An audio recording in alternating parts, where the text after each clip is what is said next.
l'inspecteur général, il est bien qu'on ne pas de la présence du partenaire.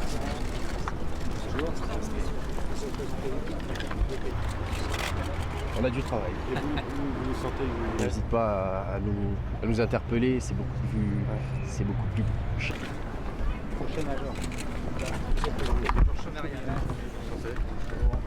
Bon, le matériel, le LBD classique qu'on emmène systématiquement dans chacune de nos patrouilles. En protection, le même type que ce que le RAID et les BRI ont.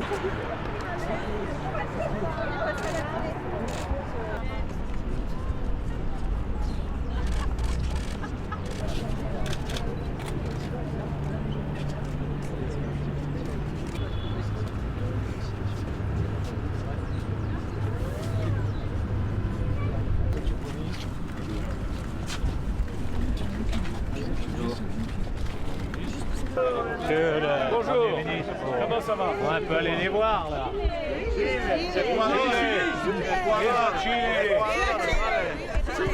Ecuador.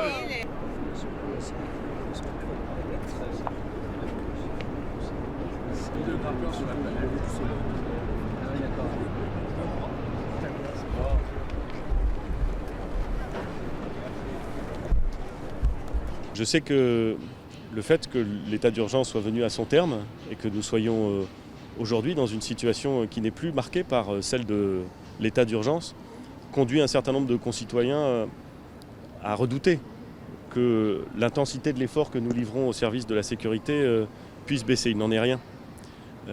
Bien au contraire, les Français vont continuer à voir dans les rues des policiers, des gendarmes, des militaires dans le cadre de l'opération Sentinelle qui va se poursuivre.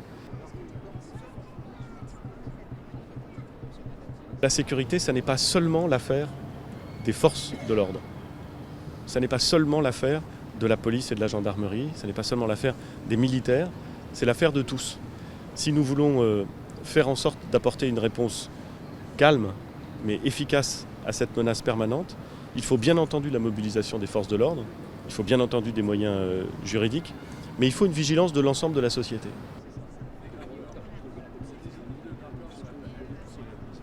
On a constaté avec le ministre de l'Intérieur qu'un certain nombre d'opérations ou d'attentats ou de projets d'attentats qui ont été déjoués l'ont été parce qu'un certain nombre de nos concitoyens avaient fait preuve d'une très grande vigilance qui a permis aux forces de l'ordre de réagir dans des conditions de très grande rapidité et de très grande efficacité.